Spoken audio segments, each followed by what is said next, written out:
Hello, Ma'am Venus. I am Lawrence Banlaut Mediado, a grade 10 amateur student, and this is my video documentation ng aking performance sa edukasyon sa pagpapakatao 10 na yung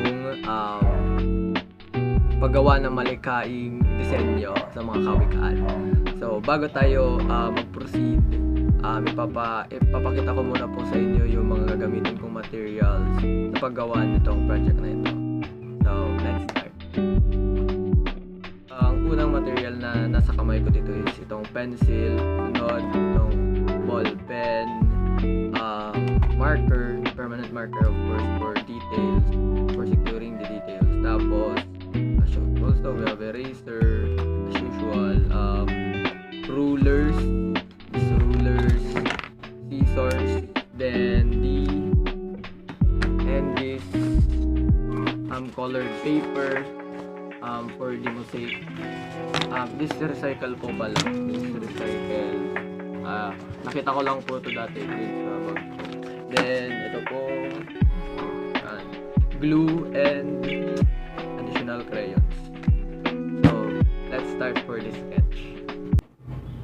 So, andito pong part na po mag-conceptualize na po ako about sa kung ano po ang madodrawing ko dun sa tatlong kawikaan. Yung tatlong kawikaan ko po ay piliin mo ang magmahal kaysa masuklam, pangalawa, piliin mo ang magpagaling kaysa ang manakit, at ang panguli ay ang piliin mo ang umunlad kaysa mabulok. So, as you can see po nag-sketch na po ako and conceptualize. Naka-time elapse din po siya para po masakto po or parang pumasok lang po sa 5 minutes yung video. Kaya medyo po parang mabilis and nag-hop po siya. Then we proceed po to the line art, which dito po nagagawin natin yung yung tatalain na po natin yung mga sketch natin with a marker. So, as you can see po medyo nag-skip po tayo, pero ako po niyan na-trace. Sa part na po na to, dito na po tayo magugupit-gupit ng colored paper for the next that we're going to do, which is the mosaic po. Medyo natagalan po ako dito kasi po in preparation na din po for the susunod na gagawin. Then para po madami na po yung magagamit ko if either for mamaya, para hindi na po masabagal if magdidikit na po ako dun sa paper.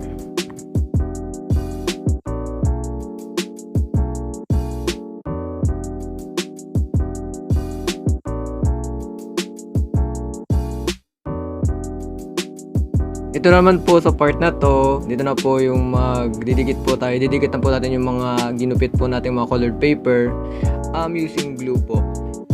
Then we have to just put it in the shapes or in the sketches. So para po yung mga colored paper magsisilbing color po ng output po niya.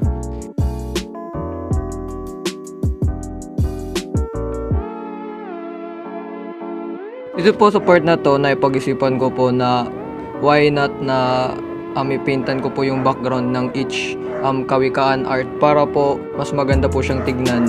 And I forgot po to introduce it earlier, kaya ngayon ko lang po sinasabi. And as you can see po, nagpapaint po ako dyan.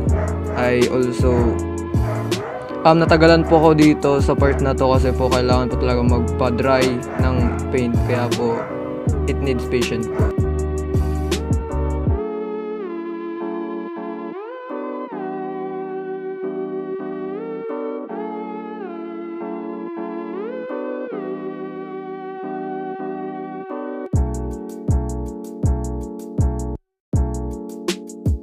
In this part po, ito po yung pinakamatagal po talaga sa buong proseso po, which is yung pag-paste ng mga colored paper.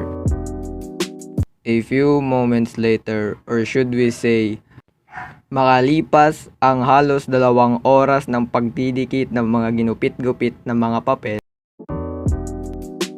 Finally, we've come now to the last part, which is putting final touches. Binagbalakan ko lang po dito gumamit ng crayons for the little details lang naman po Kasi po, kung gagamitan ko po kasi ng colored paper yung like the persons po, medyo matatagalan po talaga ako, baka abutin pa ako bukas. Kaya dyan po, ginawan ko na lang mga crayons. Then, in that particular part po, I am now using this marker for retouch